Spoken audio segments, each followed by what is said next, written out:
दोस्तों क्या आपको पता है कि लास्ट मंथ जितने भी स्टूडेंट ने सीयूटी यूजी एग्जाम की प्रिपरेशन के लिए सुपर ग्रेड्स के पास रजिस्टर किया, उनमें से 30% से भी ज्यादा ऐसे स्टूडेंट थे जो कि सीयूटी यूजी 2027 एग्जाम के लिए तैयारी कर रहे हैं। तो उन सभी बच्चों की डिमांड पर और बेस्ड ऑन दी क्वेरीज जो कि हमें मिली है हमारे यूट्यूब चैनल पर, सीयूटी यूजी 2027 एग्जाम के बारे में आज हम इस वीडियो के अंदर डिस्कस करने वाले हैं कि सीयूटी यूजी 2027 एग्जामिनेशन क्या है, इसका एग्जामिनेशन पैटर्न क्या है, क्या क्या एक्सपेक्टेड चेंजेस हैं जो कि आपको देखने के लिए मिलेंगे, सिलेबस क्या होने वाला है, एंड एट द एंड ये भी डिस्कस करेंगे कि आप इस एग्जाम को कैसे प्रिपेयर कर सकते हैं। तो without wasting any time, let's get started.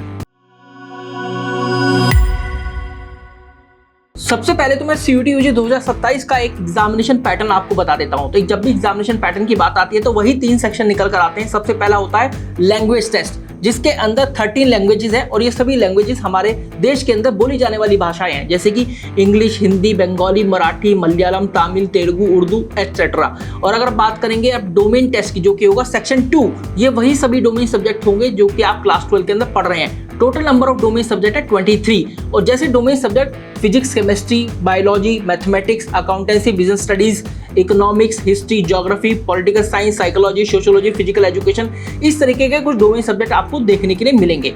फिर आता है जनरल एप्टीट्यूड टेस्ट, जो कि सब सेक्शन में डिवाइडेड होता है, जैसे कि quantitative aptitude, reasoning ability, GK and current affair. तो ये है ओवरऑल सेक्शन जो कि सीयूटी यूजी एग्जाम के अंदर पूछे जाते हैं। जो भी आप चुनाव करते हैं जिस भी सब्जेक्ट टेस्ट का, हर एक सब्जेक्ट टेस्ट के अंदर आपको 50 क्वेश्चन देखने के लिए मिलते हैं और आपको 50 आउट ऑफ 50 ही अटेम्प्ट करने होते हैं। +5 की यहाँ पर पॉजिटिव मार्किंग होती है, मतलब अगर आपने सही कोई भी क्वेश्चन अटेम्प्ट किया तो आपको +5 मार्क्स मिलेगा, और अगर आपने गलत क्वेश्चन अटेम्प्ट किया तो -1, और अनअटेम्प्टेड क्वेश्चन तो मुझे बताने की जरूरत ही नहीं है, 0 मार्क मिलते हैं। अब क्योंकि हर एक सब्जेक्ट टेस्ट के अंदर 50 क्वेश्चंस होते हैं, तो इस हिसाब से हर एक subject test CUET UG exam का 250 नंबर का होता है। आपको कौन सा सब्जेक्ट टेस्ट देना है सीयूटी यूजी 2027 एग्जाम में, तो चलिए इस पर थोड़ा सा प्रकाश डालते हैं। तो देखिए, लैंग्वेज टेस्ट की बात करें, 13 लैंग्वेज में से कौन सी लैंग्वेज चूज करनी है। डोमेन टेस्ट अगर 23 डोमेन सब्जेक्ट्स हैं तो आपको कौन सा डोमेन चूज करना है, और जनरल एप्टीट्यूड टेस्ट देना है या नहीं, ये सभी डिपेंड करेगा उस यूनिवर्सिटी या कोर्स पर जो कि आप टारगेट कर रहे हैं। उसका एलिजिबिलिटी क्राइटेरिया क्या सेट किया है यूनिवर्सिटी ने, उसको मद्देनजर रखते हुए आप ये देखेंगे कि आपके लिए बेस्ट सब्जेक्ट कॉम्बिनेशन क्या होगा।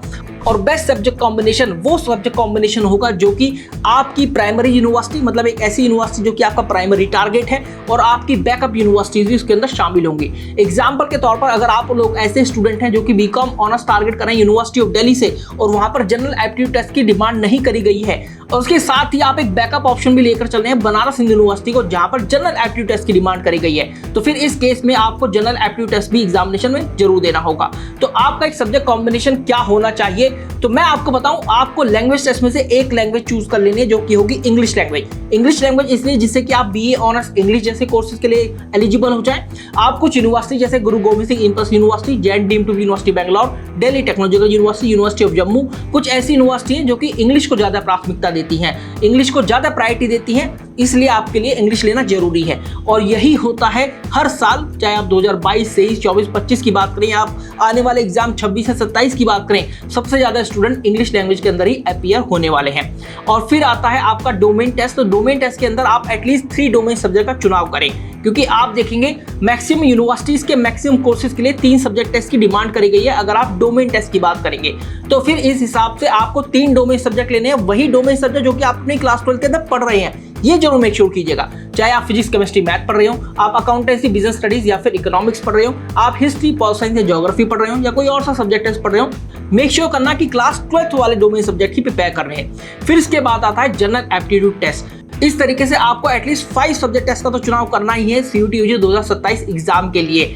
जिससे कि आप मैक्सिमम यूनिवर्सिटीज के मैक्सिमम कोर्सेज के लिए एलिजिबल हो जाएं। अब चलिए जानते हैं कि सिलेबस क्या है और आपको ये कैसे प्रिपेयर करना है। देखिए, अगर आप लोग सीयूटी यूजी 2027 एग्जाम की बात करेंगे, उसमें भी स्पेशली डोमेन टेस्ट अगर आप उठाएं तो वहां पर मैक्सिमम डोमेन टेस्ट के लिए क्लास 12 का सिलेबस पूछा जाता है। हाँ, कुछ रिलेटेड चैप्टर्स भी इंक्लूडेड रहते हैं, लेकिन आप ये जरूर मेक श्योर कीजिएगा कि आप एनटी के वेबसाइट पर जाकर एक बार जरूर से जरूर सिलेबस देख लें डोमेन टेस्ट का, जिससे कि आपको ये पता चल जाए कि क्लास 11th में रहते रहते कौन से ऐसे टॉपिक्स हैं या कौन से ऐसे सब्जेक्ट्स हैं जहां पर क्लास 11th का जो सिलेबस है वो भी आता है सीयूटी यूजी एग्जाम के अंदर। जैसे आप बात करेंगे इकोनॉमिक्स की, तो उसके अंदर क्लास 12 प्लस क्लास 11 दोनों का सिलेबस आता है। अगर आप लोग सीबीएसई बोर्ड से हैं तो आप उससे कनेक्ट कर पाएंगे। जैसे क्लास 12 में पढ़ाई जाने वाली मैक्रो इकोनॉमिक्स भी आती है, और क्लास 11 में पढ़ी जाने वाली माइक्रो इकोनॉमिक्स भी आती है CUT यूजी एग्जाम के अंदर।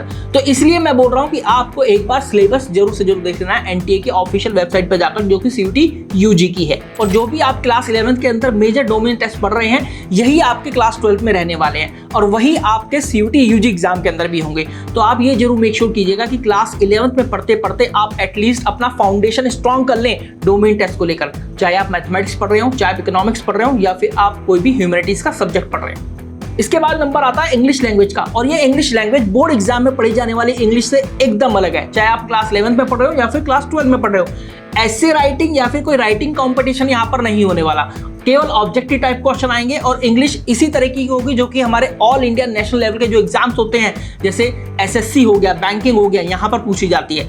मतलब यहाँ पर आने वाली इंग्लिश डिवाइड होगी 3 भागों में, एक होगा रीडिंग कॉम्प्रिहेंशन, एक होगा ग्रामर और एक होगी वोकैबुलरी।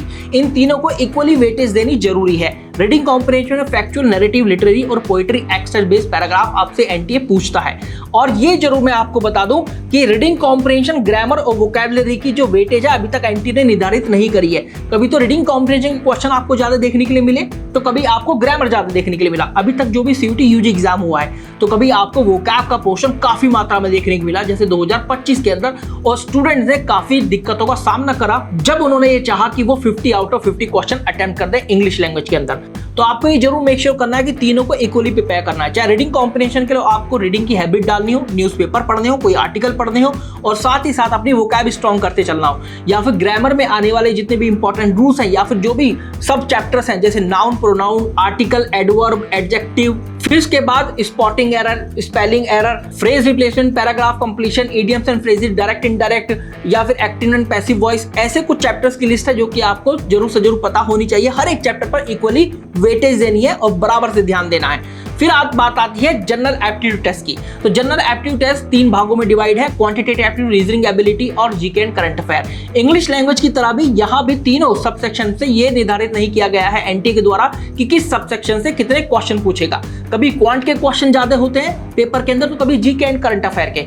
कभी जीके एंड करंट अफेयर काफी कम आता है तो फिर रीजनिंग बढ़ जाता है। कभी क्वांट का जो लेवल है वो आपको काफी कैलकुलेटिव देखने के लिए मिलता है, तो कभी इजी क्वेश्चंस आते हैं। जैसे 2025 के अंदर क्वांटिटेटिव एप्टीट्यूड काफी ज्यादा ट्रिकी था, काफी ज्यादा कैलकुलेटिव था, इसलिए थोड़ा पेपर गैट का लेंथी बना। गैट मतलब जनरल एप्टीट्यूड टेस्ट। तो चाहे इंग्लिश लैंग्वेज हो या फिर जनरल एप्टीट्यूड टेस्ट हो, आप पहले लगभग 3 से 4 साल के पेपर देख लीजिए। 2022, 23, 24, 25 आपको सभी मिल जाएंगे सुपर गैट के पास।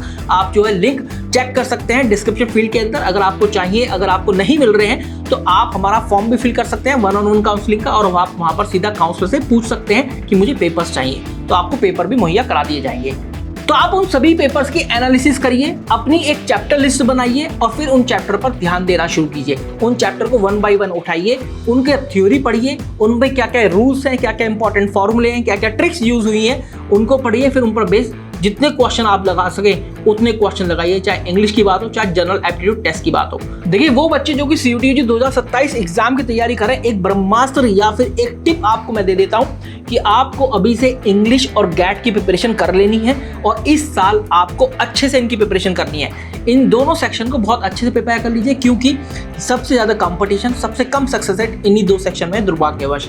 और इन 2 सेक्शन को लेकर एनटीए हर बार कुछ ना कुछ चेंजेस करता है in terms of the level of the examination. तो आप किसी भी पर्टिकुलर चैप्टर से जितने तरह के क्वेश्चंस होते हैं उन सभी क्वेश्चन को सॉल्व कीजिएगा, और कैसे सॉल्व किया जाता है ये जरूर आपको पता होना चाहिए। क्या टाइम सेविंग स्ट्रैटेजी है, बेस्ट टेक्निक क्या है सॉल्व करने की, आपसे अच्छी किसी को ना पता हो।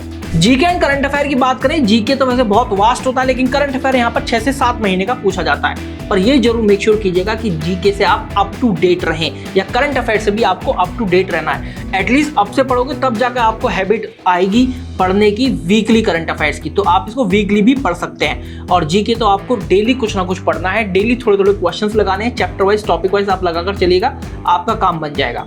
अगर आप ओवरऑल वीक की बात करें तो ओवरऑल वीक में पढ़ने के हिसाब से अगर मैं बताऊं तो गैट और इंग्लिश को 4 से 6 घंटे आप दे सकते हैं, और rest of the time you can devote to the practice, और बाकी आप अपना स्कूल स्टडी भी करें। तो दोस्तों, this was all about the video for CUT 2027। अगर अभी भी कोई भी थोड़ा बहुत कंफ्यूजन है किसी भी पार्ट को लेकर वीडियो के, तो जरूर बताइएगा कमेंट सेक्शन के अंदर, आपके लिए एक और वीडियो बन जाएगा, ऐसी कोई बात। So guys, like the video, share the video and subscribe to the channel.